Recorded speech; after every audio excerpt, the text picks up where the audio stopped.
কামা ইয়ানবাগি লিজালালি ওয়াজহিক ওয়া আযীমি সুলতানিক।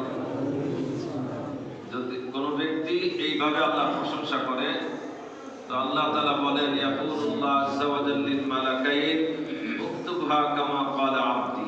আমার বান্দাতে আমার প্রশংসা করছে, ফেরেশতারা দেখো আমি এর বদলা আমার সাক্ষাতের সময় দিয়ে দিচ্ছি। আল্লাহর প্রশংসা যে করবে সে আল্লাহর নিকটবর্তী হবে। যে যারে ভালোবাসে সে তার প্রশংসা করবে। এটাই দুনিয়ার একটা নিয়ম আমরা দেখি। যে যাকে ভালোবাসে তার প্রশংসা করে, আর যে যারে ভালোবাসে না তার প্রশংসা সে করে না। তো আল্লাহর প্রশংসা করা মানে আল্লাহকে ভালোবাসা। আর যে আল্লাহকে ভালোবাসলো আল্লাহও তাকে ভালোবাসবে। ইনতানসুরুল্লাহ ইয়ানসুরুকুম। যে আল্লাহর সাহায্য করবে আল্লাহ তার সাহায্য করবে। আল্লাহর কোনো সাহায্যের প্রয়োজন নাই। আল্লাহর দ্বীনের যে সাহায্য করবে, ইসলামের সাহায্য করবে, দ্বীনের খেদমত করবে, আল্লাহ তাআলা তাকে সাহায্য করবে। এখানে আল্লাহ তাআলার কোনো কিছুর প্রয়োজন নাই। যে আল্লাহ তাআলাকে যদি কেউ ইবাদত না করি আমরা দুনিয়ার সবাই, তো আল্লাহর কোনো লোকসান নাই, কোনো ক্ষতি নাই। যে আল্লাহর ক্ষতি হয়ে গেল, লস হয়ে গেল, আল্লাহ হেরে গেলেন না। আমরা যদি দুনিয়ার সবাই মিলে আল্লাহর প্রশংসা করি তো আল্লাহর কোনো লাভও হবে না। যে আল্লাহর অনেক লাভ হয়ে গেছে, অনেক উপকার হয়ে গেছে, না। আমরা আল্লাহকে না ডাকলেও আল্লাহর কোনো লস নাই, ডাকলেও আল্লাহর কোনো লাভ নাই। তিনি বেনিয়াজ, অমুখাপেক্ষী, আল্লাহুস সামাদ। যা তিনি কোনো বিষয়, কোনো কিছুর কাছে, কারোর কাছে মুখাপেক্ষী না। কোনো কিছুর প্রয়োজন তার নাই। আমাদের যেরকম পাবলিকের প্রয়োজন আছে, ইমাম সাহেব যদি মুসল্লিদেরকে বলে দেয় না আপনি নামাজ পড়তে আসবেন না, নামাজ পড়বেন না, তাহলে ইমাম সাহেবের লস। আবার ইমাম সাহেবকে যদি বলে আপনি নামাজ পড়াবেন না, তাও লস। নির্বাচন যদি চেয়ারম্যান সাহেব ভোট না পায় তার লাভ, লস। ভোট আমরা দিলে আমাদের লাভ। একজন আরেকজনের কাছে মুখাপেক্ষী, আল্লাহ বান্দার কাছে কোনো কিছুর মুখাপেক্ষী না। স্বামী স্ত্রী, স্ত্রী স্বামী ছাড়া, সন্তান বাপ মা ছাড়া, বাপ মা সন্তান ছাড়া, একজন আরেকজন ছাড়া চলতে পারে না। একজন আরেকজনের প্রয়োজন হয়, আল্লাহ কারোর কোনো প্রয়োজন নেই। কথাটা বুঝাইতে পারছি কিনা? কোনো মানুষের প্রয়োজন নাই, কোনো জিনের প্রয়োজন নাই, কোনো ফেরেশতাদেরও আল্লাহর কোনো প্রয়োজন নাই। তিনি কে? সবাই বলেন তিনি কে? বলেন আল্লাহুস সামাদ। আল্লাহ বলেন আল্লাহ অমুখাপেক্ষী। বুঝে আসছে কিনা কথাটা? আল্লাহু আহাদ, কুল হুয়াল্লাহু আহাদ। বলেন কুল হুয়াল্লাহু আহাদ। তিনি এক, অদ্বিতীয়। তিনি এক, আর তার কোনো সাথে কেউ নাই। তিনি একাই একা, লা শারীকা লাহ, তার সাথে কোনো শরীক নাই। ওয়াহদা, তিনি এক। কুল হুয়াল্লাহু আহাদ, আল্লাহ এক। বলতে হবে এই কথা। এই কথাটা বলার জন্য বলতেছে কুল। কুল, কুল মানে বলো। বলেন কুল মানে কি? তাহলে বলতে হবে যে আল্লাহ এক। বলেন না আল্লাহ কি? এক। এই কথা সাক্ষী দেওয়া। আশহাদু আল্লা ইলাহা ইল্লাল্লাহ ওয়াহদাহু লা শারীকা লাহ। বলেন ওয়াহদাহু লা শারীকা লাহ ওয়া আশহাদু আন্না মুহাম্মাদান আবদুহু ওয়া রাসূলুহু। যে এই কলমা সাক্ষী দিবে, বলবে, সবাই শুনছে, তাহলে বলতে হবে ঈমানদার। সে কি বলেন? ঈমানদার। আমি আল্লাহ এক, এই কথা সাক্ষী দিতেছি, তার সাথে কোনো শরীক নাই। এই কথা যদি কেউ বলে সে মুসলমান, সে ঈমানদার। তার জন্য জাহান্নাম হারাম। সে জাহান্নামে যাবে না, সে জান্নাতে যাবে। সুবহানাল্লাহ। হ্যাঁ, সে জাহান্নামে যাবে কখন? এই কলমা পড়ার পরে, যখন নাকি তার গুনাহ বেশি থাকে। গুনাহ থেকে সে বাঁচতে পারে না। এই কলমা পড়ার পরে গুনার কাজ করে, তাহলে বোঝা গেল এই কলমা দিয়ে সে জান্নাতে আগে যেতে পারবে না। এই কলমা তারে পরে একদিন জাহান্নাম থেকে বাঁচায়া জান্নাতে নিতে পারবে। তাহলে আগে জান্নাতে যাওয়ার জন্য কি কাজ করতে হবে? ঈমান ঠিক করতে হবে, আমল সুন্দর করতে হবে, ইখলাসের সাথে। আজকের খুতবার আলোচনা এটাই, ইখলাস থাকতে হবে। এক সাহাবী জিজ্ঞেস করছে, ইয়া রাসূলুল্লাহ মাল ঈমান? ঈমান কি? রাসূল বলেছেন ইখলাস। কি বলছেন? ইখলাস। ঈমানটাই ইখলাস। এজন্য আমাদের ঈমানকে ইখলাসের ভিতরে আনতে হবে, ঈমানকে ইয়াকিনের ভিতরে আনতে হবে। আপনারা সবাই দুধ দেখছেন, দুধ, তাহলে চিনতে পারবেন, কথাটা বুঝতে পারবেন তাড়াতাড়ি। দুধ চিনেন সবাই?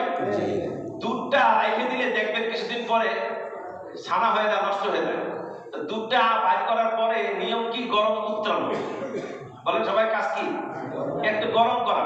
গরম করলে এটা পাওয়ার একটু বাড়ে, এটা দাম একটু বাড়ে, এটা টেস্ট একটু বাড়ে। এটারে আরেকটু জাল দেন, আরেকটু গরম করেন, ওইটা থেকে একটা স্বর উঠবে। স্বর কি উঠবে বলেন? স্বর। বলে দুধের ভিতরে স্বর দেখা যায়? দেখা যায় পরে, প্রথম দেখা যায় না। কিন্তু এটার পিছনে মেহনত করতে হয়।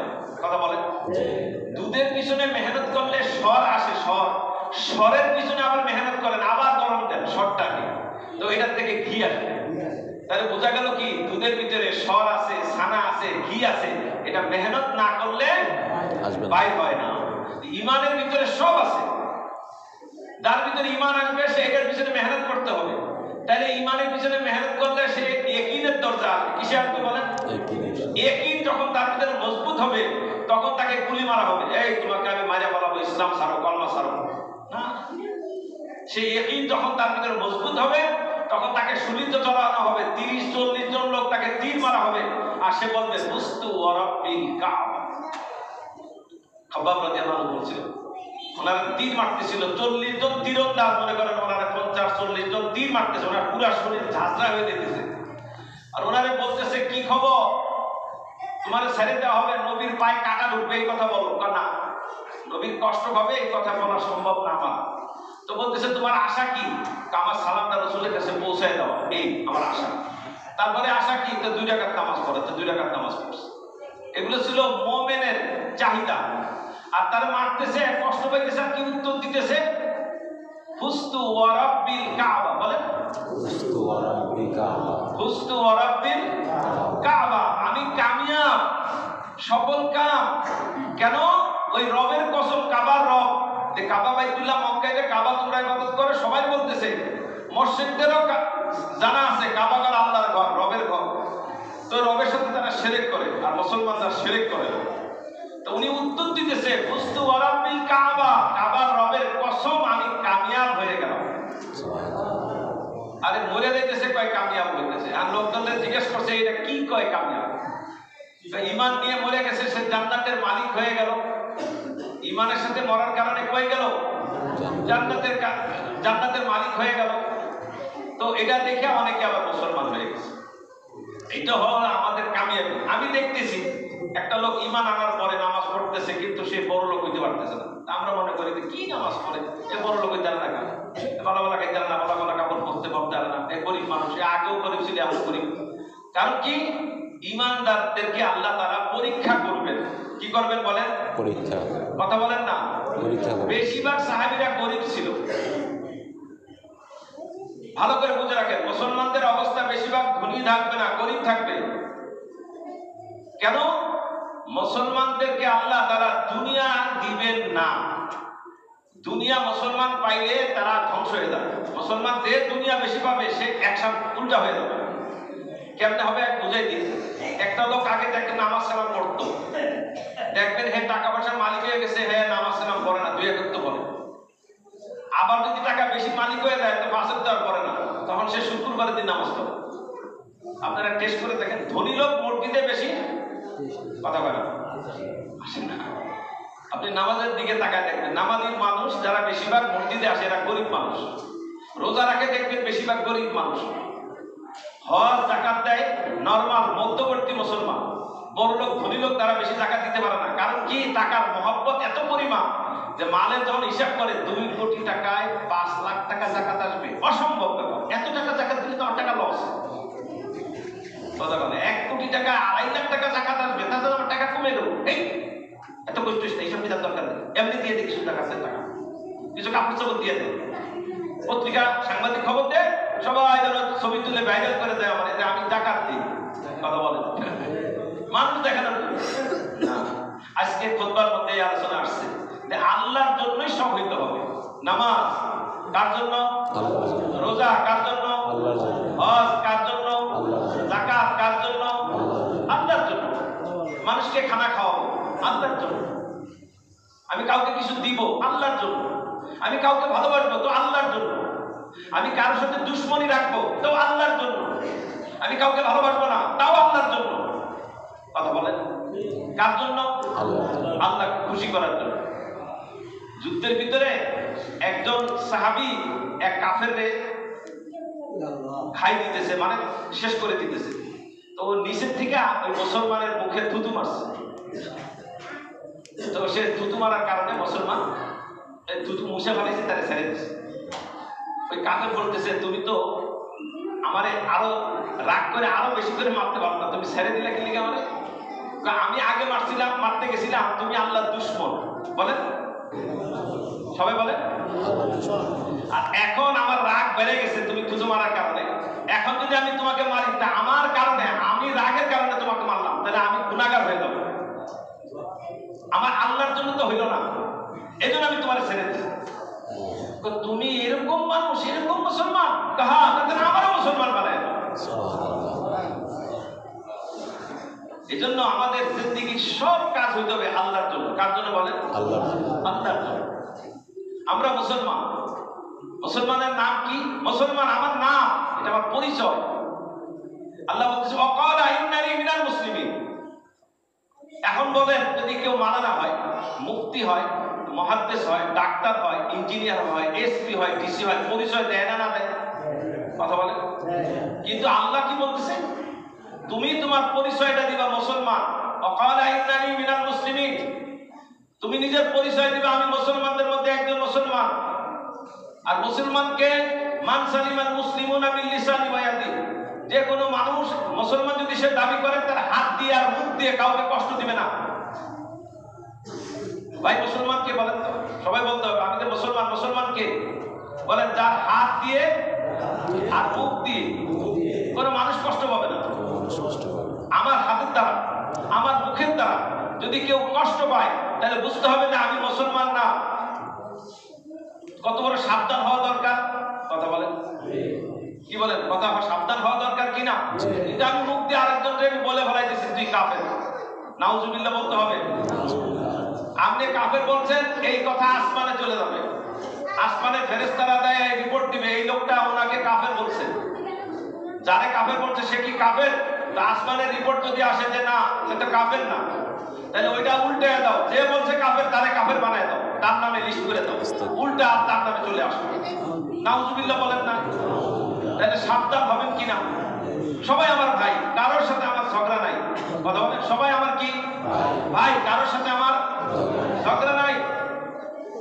চিন্তা করে দেখেন, আজকে নিজের ঘরের ভিতরে বউ স্বামী স্ত্রী ঝগড়া, কি কারণে? সমস্যা কি কারণে? স্বামী স্ত্রী ঝগড়া একটা কিছু না কিছু হয়েছে। বাপের ছেলের দ্বন্দ্ব আছে না নাই? কথা বলেন, আছে না নাই? বাপের ছেলের মধ্যে দ্বন্দ্ব হয় না? না হয়? ভাইয়ে ভাইয়ে হয় না? না হয়? চাচা চাচা হয় না? না হয়? বাতিদা বাতিদার সাথে হয় না? না হয়? মামা বাগিনার সম্পর্ক সমস্যা হয় কি হয় না? কথা বলেন। পাড়া প্রতিবেশীর সাথে সম্পর্ক সমস্যা হয় কি হয় না? সব জায়গায় সমস্যা হয়, কিন্তু এর ভিতরে কিছু না কিছু আছে। বলেন না, কিছু না কিছু আছে। বুঝে নেন আপনারা, সমস্যা কিছু না কিছু আছে। মাঝখান দিয়ে কিছু মানুষ আছে, এটারে ফু দিয়ে দেয়। ফু বুঝেন? একটু একটা তাল দিয়ে দেয়, তো বুঝে ফেলাইছেন, একটু তাল দিয়ে দেয়। কেউ আছে এর ভিতরে একটু মিষ্টি ঢুকাই দেয়, চিনি ঢুকাই দেয়, কেউ একটু লবণ দিয়ে দেয়, একটু জ্ঞানদাম দাদা আর একটু কি হয় বারে। হাদিসের মধ্যে আসছে কিয়ামতের দিন যারা এরকম করবে তাদেরকে আল্লাহ তাআলা যত আমল থাক জাহান্নামে ঢুকাই দিবে। আর কিয়ামতের দিন অনেক লোক এরকম হবে, তার জিন্দেগিতে তেমন ভালো আমল নাই, কিন্তু এমন একটা আমল করছে তার কথা দ্বারা একটা গ্যাঞ্জাম, একটা ঝগড়া, একটা বিবাদ মীমাংসা হয়ে গেছে।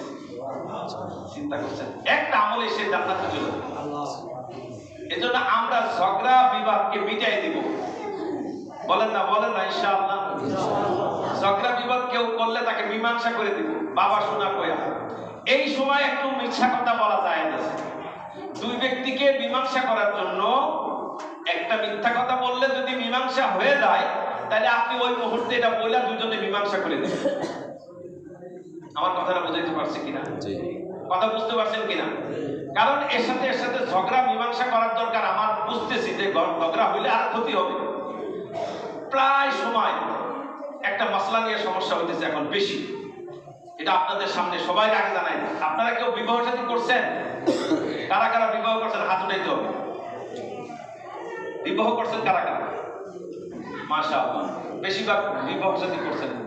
বিবাহ করার আগে বিবাহের মাসলাটা শিখছেন নি কেউ? কোন আলেমের কাছে মুফতির কাছে গেছেন, কিতাবাদি পড়ছেন যে বিবাহ কাকে বলে, তালাক কাকে বলে, এটা শিখছেন? তারপরে বিবাহ শাদী করছেন, এরকম কেউ আছেন? কয়জন আছেন বলেন যে আমি বিবাহ করার আগে বিবাহের মাসলা মাসায়েল আমি কোরআন হাদিস থেকে শিখছি, আলেমের কাছে শিখছি, কিতাব পড়ে শিখছি, তারপরে বিয়ে করছি? এরকম হয় না, এরকম খুবই কম। কারণ কি, আমরা মনে করি বিয়ের সময় মেয়ের কাছে এজি নামে যে চাঁদপুর গুন্ডারদিবাসী অমুকের ছেলে অমুক, তোমার সাথে 1 লাখ টাকা মহরে 50,000 টাকা উসুলে অমুকের ছেলের সাথে তোমার সাথে বিবাহ করার জন্য আমরা প্রস্তাব দিতেছি, তুমি এই বিবাহতে রাজি? তো মেয়েরা চুপ করে বসে থাকে, আশেপাশে মানুষ থাকে, তাদেরকে সরাই যায় না, আগে কথা বলবেন না, 2 জন লোক পাশে থাকে, পর্দা দিয়ে রাখে, অন্য কেউ কথা বলবে না, যে বিয়ে করবে সে কবুল বলবে। তো ওই মেয়েরা চিন্তা ভাবনা করে, অনেকক্ষণ পরে কবুল কয়, কেউ টাকা পাইলে কবুল কয়, দাঁড়িয়ে আপনি কবুল করে লাগে, কেউ দেরি করে, কেউ আস্তে করে, কেউ জোরে করে, হয়ে যায় বিয়ে শাদী, তখন সে রাজি হয়। তো 2 জন শুনছে, সাক্ষী হয়ে গেছে, 2 জন লোক সাক্ষী থাকতে পারে। বিবাহটা একদম সহজ, সহজ না কঠিন বলেন? সবাই বলে না, একদম সহজ। এই বিবাহ শাদীটা যে কবুল বলছে আগে, সে তালাক দিতে পারে না, বলেন না? সে আর কি দিতে পারবে না? তারা আগে যে ডিভোর্স দেয় স্বামীরে, এটা চলবে না, এটা ইসলাম নাই। ভালো করে আগে বুঝেন, খুব মারাত্মক কথা। এই কথা আমি জীবনে বলি না, আজকে আপনাদের সামনে বললাম। কারণ আমি আজকে দেখতেছি প্রায় সময় এই একটা সমস্যা নিয়ে আমাদের কাছে আসতেছে। আমি আলেমদের কাছে, মুফতির কাছে পাঠাই দিই। আমি যে মুফতির কাছে যে কাগজে লেখা ফতোয়া দেন, মুখ দিয়ে ফতোয়া চলবে না। কারণ আপনি মুখ দিয়ে কি কইছেন, আমি মুখ দিয়ে কি কইছি, এর ভিতরে হেরফের থাকতে পারে। কিয়ামতের দিন আমরা পিঠা খাই না, আমি পিঠা খাবো, কথা বলে না। আপনি কাগজে লেখা দেন, মুফতি সাহেব কাগজে লেখা, কিতাব লেখা ফতোয়া দিয়ে দেবেন। তারপরে কি হয়েছে ঘটনাটা বলেন। আমি 3টা বারে রেখেছি, 3টা দিয়েছি। কয়টা? আমি 1টা দিছেন, না 1 কই নাই। কয়টা কইছেন? 2 কইছেন, কয়টা? 2 না। কয়টা কইছেন? 3টা ছেড়ে দিছে, আরো বেশি দিয়ে দিছে। আমি তাহলে ফিরে আরো বেশি খাইব। এখন আপনি যে বিবাহ করলেন, বিবাহ করার আগে এই শব্দটা শুনেন নাই যে 3টা মানলে, আমি নামটা কইতেছি না, এটার নাম কি আপনারা বলতে পারেন? 3টা মানলে শেষ, এটার নাম কি? সবাই বলেন, সবাই বলেন। আপনার বউ তালাক হইতো না, আপনি বলেন, শব্দটা বলেন কি? তালাক। এই শব্দটা ভবিষ্যতের জন্য সাবধান হয়ে যান। একটা দিনে চলবে, আবার বিয়ে করা লাগবে, বিবাহ আবার করানো যাবে আপনাকে, এই মেয়ের সাথে, এই মহিলার সাথে আবার আপনাকে, কথা বলেন না, দেওয়া যাবে। কিন্তু 2টা হইলো ভবিষ্যতে দেওয়া যাবে, কিন্তু 3টা হইলে একবারে খালাস, শেষ, আর হবে না, শেষ, একদম কাটা। আর কি কর, কয় কি, বহুত কিছু আপনারা সবাই জানেন। হিলা টিলা নাম শুনছেন না আপনারা? আমি এটা বলতে চাই না, আপনারা বুঝে হলাই যে সবাই বুঝতে এগুলা। কিন্তু রাগের খেলায় মেরে দেয় কিনা, কথা বলে নাকি? রাগের খেলায় 1 দিবেন, 2 দিবেন, 3 দিনেই শেষ। আবার অনেকে 3 দেয় বেশি আগে, 1 2 দেয় না। বেশিরভাগ মানুষ কত দেয়? কথা কয় না বলেন না? আপনারা এই শব্দই মাথা আনবেন না। আরেকটা হলো পরকীয়া নাকি নাম শব্দ, মানে আরেকজনের স্ত্রীরা আপনার ভালো লাগে, এর কথা ভালো লাগে, এর কাপড় চোপড়, এর খাওয়া দাওয়া, এর রান্না বান্না সব ভালো লাগে, এটার নাম হলো পরকীয়া, নাম দিছে বলে নাকি? আপনারা কি বলেন? আপনার স্ত্রী যতই সুন্দর হোক, আরেকজনের স্ত্রীকে আপনার ভালো লাগবে। এটা কারণ কি জানেন? মাঝখান দিয়ে শয়তান এটাকে সৌন্দর্য বানায় দেয়। শয়তান আপনার নফসের ভিতরে ভুলি পাকে, তোরটা তো হেঁটে বাবা, কথা বলে। এই জন্য এর সাথে কথা কওয়ার লিগে নিজের স্ত্রীর কাছে কথা বলে না, প্রেমের আলাপ আলোচনা স্ত্রীর সাথে বিয়ের করার করে না, আর একজনের সাথে এগুলো আলোচনা করে। এটাই জেনা। সমাজের মধ্যে এটা ভুলে গেছে এখন। আর মোবাইলে আপনারাই বলে দেয় যে আপনি কি প্রেম করবেন, জেনা করবেন, খারাপ কাজ করবেন, আমার সাথে কথা বলেন, কথা বলেন। রিং আসে না নাই? আপনার দাওয়াত দিতেছে কিভাবে আপনি হারাম কাজ করবেন, গুনার কাজ করবেন, জেনার কাজ করবেন, চুরি করবেন, ডাকাতি করবেন। প্রতিটা টিভির ভিতরে, প্রতিটা নাটকের ভিতরে, প্রতিটা ছবির ভিতরে কি শেখানো হয়? হারাম হারাম। চুরি কিভাবে করবেন, ডাকাতি কিভাবে করবেন, ছিনতাই করবেন কিভাবে, প্রেম করবেন কিভাবে, জেনা করবেন কিভাবে, অপহরণ করবেন কিভাবে, এগুলো শেখানো হয় না? না হয়? এগুলোর নাম কি? ছায়াছবি, নাটক, কথা বলা। কি বলে, সত্য না মিথ্যা? আর এগুলো প্রতিদিন প্রত্যেকের ঘরে ছেলে মেয়ে দেখতেছে। বউ দেখতেছে, ছেলে মেয়ে দেখতেছে, এগুলো দেখে দেখে দেখে দেখা সেগুলো মুখস্থ করে শিখতেছে। কহ এইরকম ভাবেই তো করতে হবে, জীবনটাতে এরকমই সাজাইতে হবে।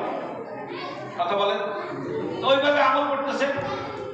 আর আমি মসজিদের ভিতরে এখন আধা ঘন্টা কথা বললাম, আপনারা মসজিদের বাইরে গেলে আমার এই কথাগুলো কানের থেকে আস্তে করে জানা দিয়ে ফেলাই দেবেন। কথা বলে সত্য না মিথ্যা? কারণ 24 ঘন্টা আপনি মোবাইলে চার্জ দিচ্ছেন, 24 ঘন্টা 24 ঘন্টা মোবাইলে চার্জ দিচ্ছেন, 7 দিন আপনি মোবাইলে চার্জ দিচ্ছেন। এখন আপনি কি চার্জ দিচ্ছেন? ওই টিভি, রেডিও, টেলিভিশন, পত্রিকার খবর, তারপরে ইউটিউবের খবর, ফেসবুকের খবর, এগুলো সব এক সপ্তাহ ধরে আপনি ভিতরে ঢুকাইছেন, এই দিনের ভিতরে ঢুকাইছেন, কান দিয়ে ঢুকাইছেন, চোখ দিয়ে ঢুকাইছেন। আর আমি মসজিদের ভিতরে আধা ঘন্টা টাইম, বলেন না কত ঘন্টা? আমি আধা ঘন্টা কিছু কথা বললাম, এই কথাটা কি এই 7 দিনের এই আধা ঘন্টা টাইম কি ঢুকবে? এটা ফ্লাপ হয়ে গেছে। এই জন্য আমার অনেকে কয় হুজুর মসজিদে তো কত কথা বলো, এই যে মসজিদের বাইরে তো এগুলো হয় না, এগুলো আমল করে না মানুষ। আমি কি এগুলো কাঁদতো আমার তো, আমি কি মাইরা বুঝাবো না ইঞ্জেকশন দিয়া বুঝাবো? কথা বলেন, কথা বলেন।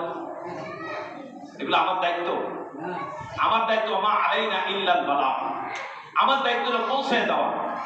আল্লাহ রাসূল বলতেছেন আল্লাহ তাআলা আপনার দায়িত্ব পৌঁছে দেওয়া। আচ্ছা মসজিদে আযান হয়েছে কিনা এটা বলেন? আযান হওয়ার পরে কয় ঘন্টা হয়েছে দেখেন তো? 1 ঘন্টা হয়েছে কিনা? 1 ঘন্টার ভিতরে তো আমরা মসজিদে আসতে পারি না, এটা কার দোষ? মাইক দিয়ে আযান দিছে মসজিদে, প্রত্যেকটা মসজিদে মাইকে আযান হয়েছে, আসতে পারি নাই কেন? দেরি করছে, দেরি করলাম কেন? এটা কার দোষ? এটা আমার ইমানের দোষ, আমার ইমানের সমস্যা হয়ে গেছে, ইমানের ভিতরে দোষ ত্রুটি হয়ে গেছে। শরীরের মধ্যে ডায়াবেটিস একটা রোগ আছে না নাই?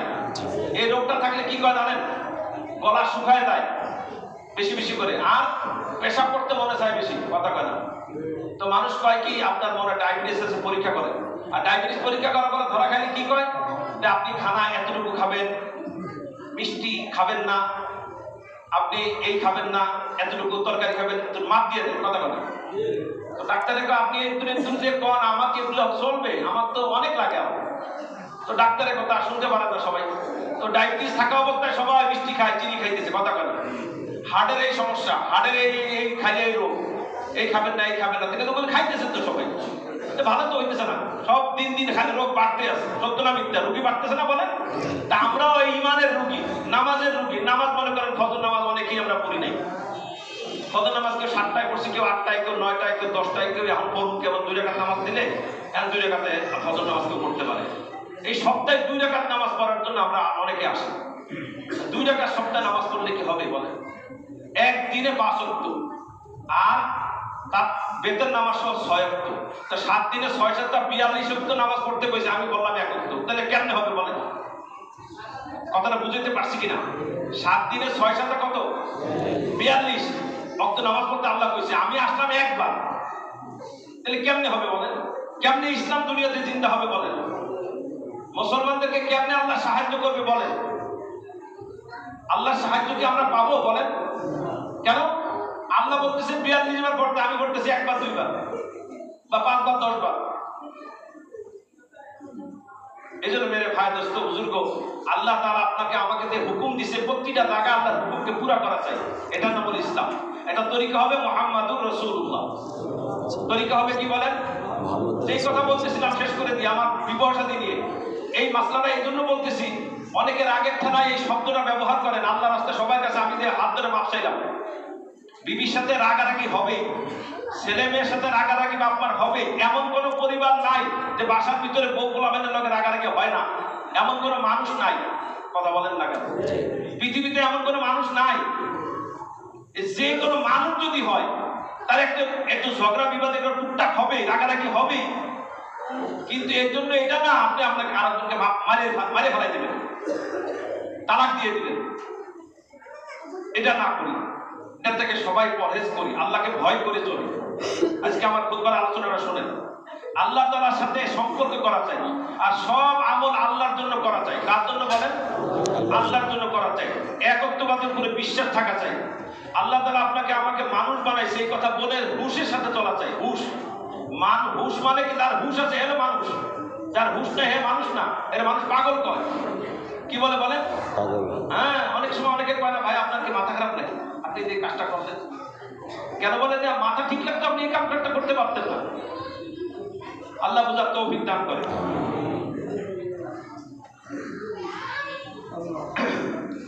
আর কোরআন প্রতিদিন, আমি একটা কথা ভুলে গেছি, কোরআন প্রতিদিন পড়া চাই।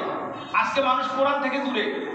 কোরআন আগে মুখস্থ পড়তো আর মুখস্থ শুনতাম না, কোরআন দেখে দেখে পড়বেন, অর্থ সহ বুঝবেন, অর্থ দেখে দেখে পড়বেন কোরআন, যে আল্লাহ আমাকে কি বলছে। 23 বছরে কোরআন নাজিল হয়েছে। বলেন কত বছরে? 23 বছরে কোরআন নাজিল হইল। এতদিন লাগাইলো কি লিখে আল্লাহ? এটার ভিতরে একটা উদ্দেশ্য আছে না নাই? কথা বলেন। জিবরাইল আলাইহিস সালামের মারফতে আল্লাহ তাআলা মুহাম্মদ সাল্লাল্লাহু আলাইহি ওয়াসাল্লামের কাছে 23 বছরে কোরআন নাজিল করছে। এই মেসেজটা আপনার আমার জন্য জীবন বিধান। আমার জীবন জন্ম থেকে মৃত্যু পর্যন্ত এই কোরআন অনুযায়ী আমার জিন্দেগি চালাইতে হবে। এই চিঠিটা আমার পড়া দরকার ছিল। যে আমি বুঝি না, যে বুঝে তার কাছে যাওয়া দরকার ছিল। কি বলেন? বিদেশের থেকে ভিসা আসে, আপনারা এটা তাড়াতাড়ি বুঝবেন। অনেক লোক বিদেশ যায়, তারা বিদেশ যায়, তারা করে কি ভিসাটা আসছে যে শিক্ষিত লোক বিদেশের থেকে আসছে, বা আরবি জানে, বা ইংলিশ ভালো বুঝে, বা বিদেশের থেকে তারা ট্রান্সলেট করতে পারে, এদের কাছে যায় বলেন ভাই জানতো ভিসাটা কি নাম? না না বলে, সত্যি কথা বলে। আর যারা ইংলিশ বোঝে না, কাগজ হাইকোর্টের রায় আসছে, বা আপনার বিভিন্ন ধরনের প্র্যাকটিশনি, ডাক্তারের কাছে আপনারা গেছেন সবাই অবশ্যই। ডাক্তার কি বাংলায় লেখে না বেশি ইংলিশ লেখে? এটা বুঝেন না তো সবাই, বেশিরভাগ মানুষ তো ইংলিশ বুঝে না, কিন্তু তারপরে ওষুধ খাওয়ার সময় কি না বুঝে খায়? কথা বলে। এই ওষুধটা কি লাগছে, কত এমজি, কত পাওয়া, কয়টা করে খাই তুলব, ওষুধের নাম কি, কোন কোম্পানির ওষুধ, ডাক্তার লেখছে, এটা দিয়ে বুঝে না, তার কাছে দিয়ে বুঝা তারপর ওষুধ খায়। কথা বলেন। তা আমরা আজকে কোরআন নাজিল হয়েছে, কোরআন দেখলাম না, বুঝলাম না, পড়লাম না, কোরআনে এটা সুমো দিয়ে দিলাম, শেষ। আর কোরআন তদ্দুর শুনলাম, বাস শেষ। এই জন্য কোরআন পড়বো তো ইনশাআল্লাহ, সকালে সন্ধ্যায় কোরআন শরীফ পড়বো, কোরআনের উপর আমার জিন্দেগি চালাবো। আর আল্লাহ তাআলা বলতেছে, হে রাসূল আপনি ঘোষণা করে দেন আমাকে যেন ইখলাসের সাথে ইবাদত করা হয়। আমি ইবাদত করবো আল্লাহর জন্য, মানুষ দেখানোর জন্য না। দিনের ইবাদতের থেকে রাত্রের ইবাদতের দাম বেশি, প্রকাশ্যে দান করার থেকে গোপনে দান বেশি। কথাটা বুঝাইতে পারছি কিনা? এই জন্য আমি গোপনে গোপনে বেশি বেশি নফল নামাজ, জিকির, আজকার, দান, দান, সদকা, খয়রাত এগুলো গোপনে গোপনে করবো, প্রকাশ্যও করবো, গোপনেও করবো। করবো তো ইনশাআল্লাহ। আর রাসূল সাল্লাল্লাহু আলাইহি সাল্লামের সাহাবী আবু বকর রাদিয়াল্লাহু তাআলা আনহুকে রাসূল বলতেছেন, আবু বকরের কাছে রাসূল সাল্লাল্লাহু আলাইহি ওয়াসাল্লাম বলছেন যে গালি দিলে তো আবু বকর থাকবে না। আমি কথা বোঝানোর চেষ্টা করতেছি, সবাই বোঝার চেষ্টা করেন। আমি যদি কাউকে গালাগালি দেই তাহলে বুঝতে হবে যে আমি তো ইসলামের ভিতরে থাকলাম না। কোন মুসলমানকে গালাগালি দেওয়া যাবে না, অভিশাপ দেওয়া যাবে না, বদদুয়া দেওয়া যাবে না, মারা তো প্রশ্নই আসে না। কিন্তু আল্লাহ মাফ করে দেখ, আজকে সব জায়গায় মুসলমানের দুশ্মন হয়ে গেছে। কথা বলেন, সব জায়গায় না, সারা পৃথিবী ব্যাপী চলতেছে কিনা? এটা কি আমাদের আলামত এসে গেছে। মানুষ হত্যা হবে বেশি, ঝগড়া হবে বেশি, মারামারি হবে, খুন খারাপি বেশি হবে, মদ খাওয়া বেড়ে যাবে, প্রকাশ্যে খুনা বেড়ে যাবে, প্রকাশ্যে এগুলো বাড়বে। বাড়তেছে কিনা কমতেছে বলেন? তাহলে কিয়ামত আমাদের সামনে আরো আসে, আরো নিকটে আসে দেখতেছে। আমাদের সবাইকে এর থেকে হুঁশিয়ার হইতে হবে, সাবধান হইতে হবে। যেই কথাগুলো বললাম শুনলাম, আল্লাহ আমল করার তৌফিক দান করে। যারা সুন্নত করি না, সুন্নত বাসা থেকে সুন্নত করে আসবো বাবা, মেহেরবানি করে।